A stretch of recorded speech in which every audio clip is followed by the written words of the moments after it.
No gun. You, the civilian, who are not soldiers, we will be the first to suffer. Many of us will die. It will be a bloody civil war. And so we should not allow this now. While there is still time, while there is still opportunity, we must prevent the occurrence of a civil war in our country.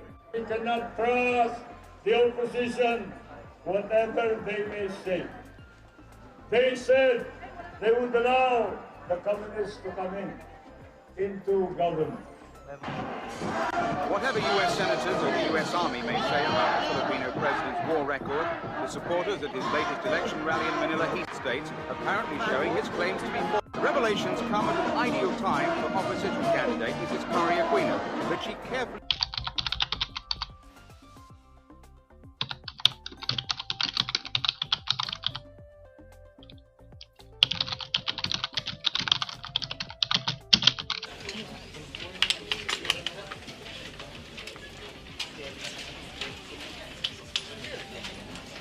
If you have a copy of that, Mrs. Marcos, the committee will appreciate it. Truth and nothing but the truth in this investigation before these two Senate committees. Thank you, ma'am. Please take your seat.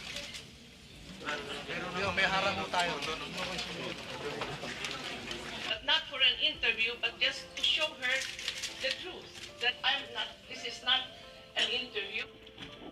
But the most urgent reason I was looking forward to my coming to this hearing of the Philippine Senate is to seek your help, honorable senators, to help me implement the last will and testament of the late President Marcos to enlist assets in the hands of trustees, to implement the Marcos Humanitarian Foundation so that we can help the country in our economic crisis and help the Filipino people in their agony and suffering. Of course, did you have an interview with Christine Herrera of the Daily Inquirer? Your Honor, the truth is that I never gave interviews. Among the names that you mentioned in this interview was the name of Lucio Tan. Is that...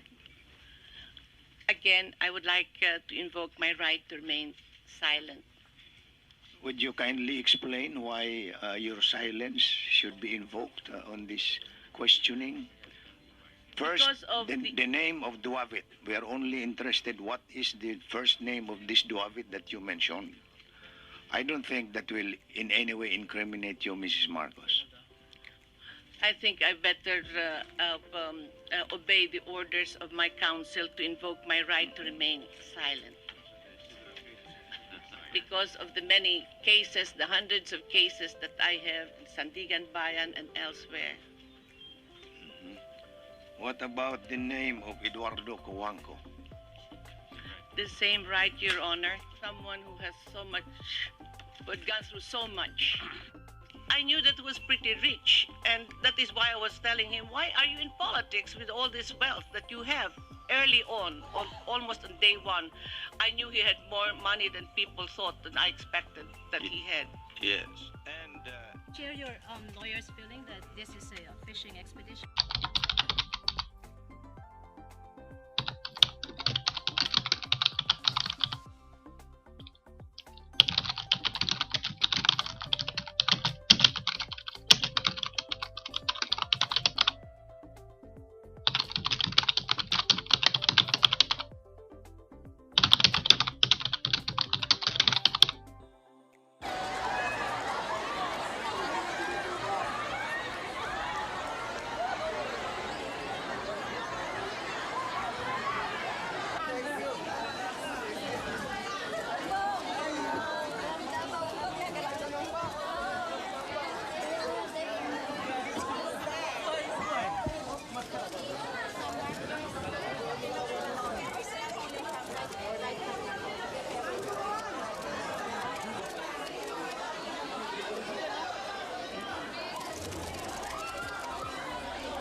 Mga senador. The President din.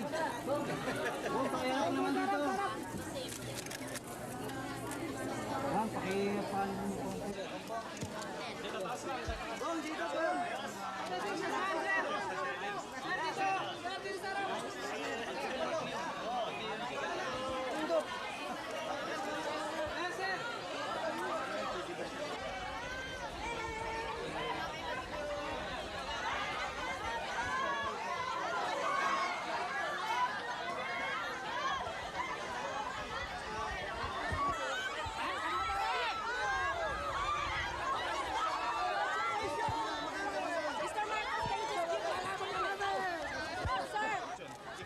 Formally, then at least in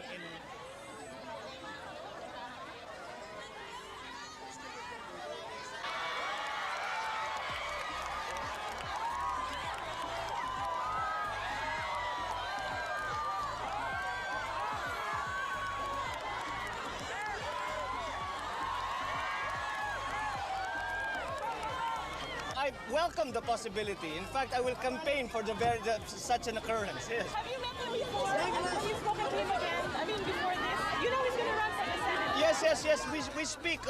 We speak quite not regularly, but on occasion. So you look forward to working with him? Oh yes, I think it will be a fine team. Yes.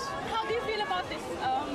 Well, enervated is the best I can say. So you're sure you're going to win? There are no sure things in politics. That's one thing I learned very early on. What about your mom running for the Congress? Well, maybe if there is a sure thing, maybe that is it. Thank you.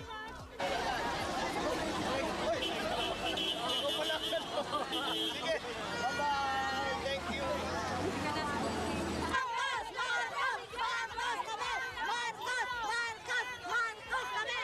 Bongbong for senator is our really goal because this will be his, for us, this is my opinion, this will be his first step to the presidency. Oh, you want him to be president? Yes, we want. Yes, we want. What do you think?